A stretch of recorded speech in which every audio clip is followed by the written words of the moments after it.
Ayak sesleri ters geliyordu. Şimdi anlatacağım şey bir gecede olmadı. Bir anda da başlamadı. Ama bittiği gün ben artık aynı insan değildim. Bu hikayeyi anlatmamın tek sebebi var.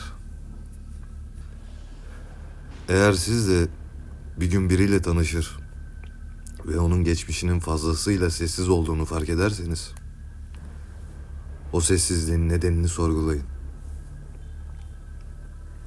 Sevda'yla üniversitenin son sınıfında tanıştık. Ben mühendislik okuyordum. O edebiyat. Aynı kampüsteydik. Ama hayatlarımız çok farklıydı. Bir gün kütüphanede yer ararken çantasından bir kitap düşürdü. Eğilip verdim. Teşekkür etti. O kadar sıradan bir andı ki insan böyle anların ileride bu kadar ağır bir anlam taşıyacağını asla düşünmüyor. Sevda sakin biriydi. Sessizdi ama içine kapanık değildi. Konuştuğunda insanı dinlettirirdi. Göz teması kurarken kaçmazdı. Ne fazla gülerdi ne de donuktu. Dengeliydi. Belki de beni en çok bu çekmişti. Bir yıl boyunca birlikteydik. Bir yıl boyunca fark ettiğim bir şey vardı. Sevda'nın geçmişi yok gibiydi. Ailesinden hiç bahsetmezdi. Ne eski fotoğraflar gösterirdi, ne de annem şöyle yapardı gibi cümleler kurardı. Sorduğumda konuyu değiştirirdi. Uzaklar derdi, karışık. Ben de üstelemedim. Bir akşam ilişkinin neredeyse bir yılı dolmuşken durup dururken bana şunu söyledi. İstersen ailemle tanışabilirsin. Bunu söylerken gülümsüyordu ama sesi hafif titriyordu. Ailesinin köyde yaşadığını söyledi. Uzak bir köyde. Benden bir hafta önce gideceğini ekledi. Önceden haber vereyim, alışsınlar dedi. O hafta boyunca mesajlaştık. Ama mesajları bir garipti. Kısa, soğuk, ruhsuz. İyiyim. Burada çekmiyor. Sonra konuşuruz. En son attığı mesaj şuydu. Gelirken arabayla gel. Otobüste gelme. Nedenini sordum. Cevap vermedi. Yola çıktığım gün hava kapalıydı. İstanbul'dan çıkarken gökyüzü griydi. Ama asıl ağırlık içimdeydi. Arabaya bindiğimde sanki direksiyonun başında ben değilmişim gibi hissettim. Navigasyonu açtım. Köy haritada vardı ama ismi eksik gibiydi. Sanki bir harfi düşmüş, biri bilerek silmişti. Yol uzadıkça çevre ıssızlaştı. Radyo çekmiyordu. Kapattım ama kulaklarımda ince bir uğultu kaldı. Köy yoluna girdiğimde asfalt bitti. Toprak yol daraldı. Ağaçlar yolun üstüne doğru eğilmişti. Sanki yol beni çağırıyor ama istemiyordu. Köye vardığımda hava kararmak üzereydi. Köy sessizdi. Ama bu normal bir köy sessizliği değildi. Köpek yoktu, çocuk sesi yoktu. Kapı önlerinde kimse yoktu. Arabadan indiğimde kapıyı kapattım ve ses fazla yankılandı. Sevda'nın ailesinin evi köyün biraz dışındaydı. Bahçesinde kurumuş bir dut ağacı vardı. Kapıyı Sevda açtı. Sarıldık ama sarılışı tanıdığım kadın gibi değildi. Daha kısa, daha mesafeliydi. Yorulmuşsundur dedi. Evin içi soğuktu, sobaya rağmen. Annesi mutfaktan çıktı, gülümsedi ama gözleri gülmüyordu. Babası elimi sıktı, normalden uzun tuttu, bırakmak istemedi. İlk akşam yemek yedik. Sofra kalabalıktı ama konuşma azdı. Çatal sesleri fazla netti.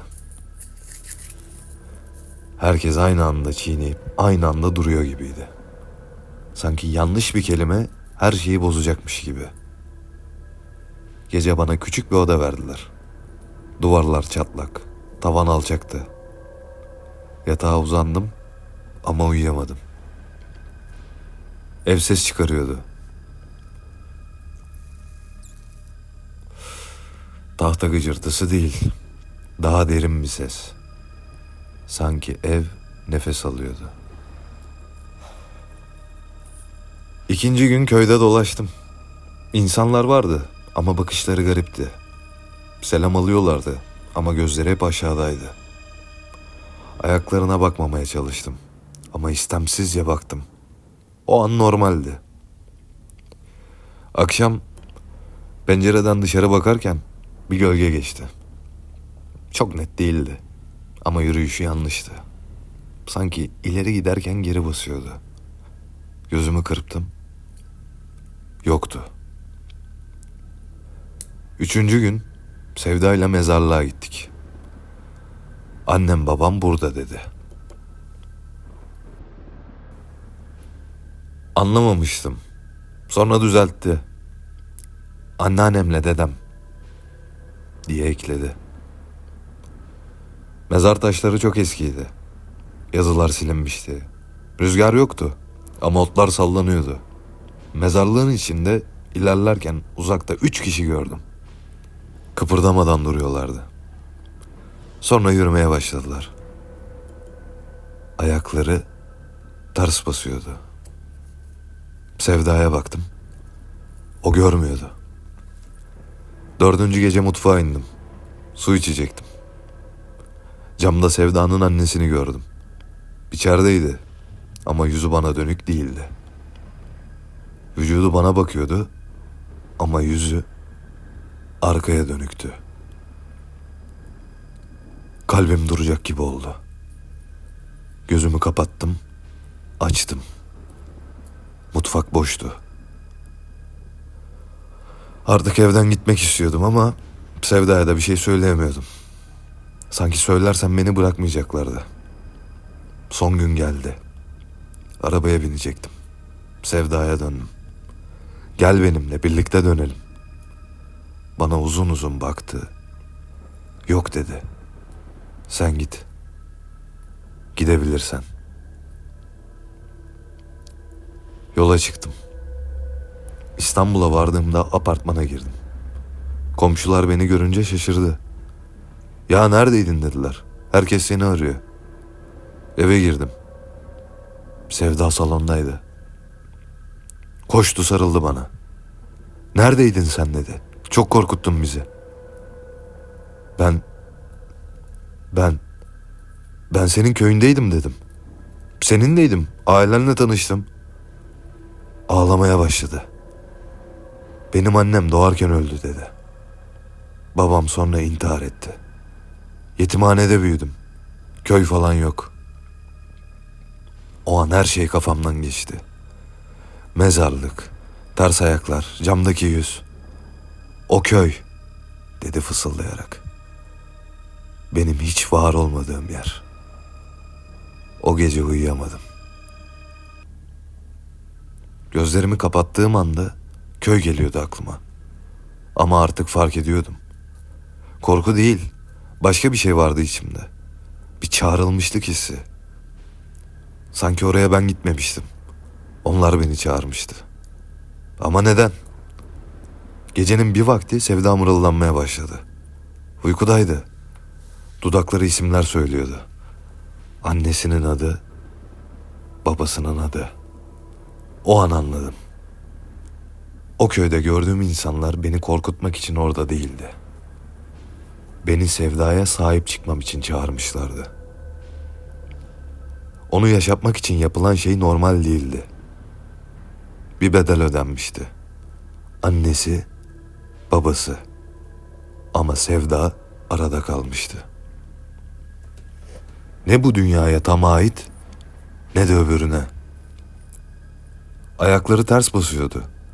Çünkü onların yolu burası değildi. Eğer ben gitmeseydim, Sevda da bir gün yok olacaktı. Bazen hala geceleri ayak sesleri duyuyorum. Ama artık korkmuyorum. Çünkü o sesler uzaklaşıyor. Ve her sabah Sevda hala yanımdaysa bunun sebebi ben değilim. Onlar. Ha, bu arada köyde kaldığım süre boyunca Sevda yurt dışındaymış. Ve en kötüsü ben de bunu biliyormuşum.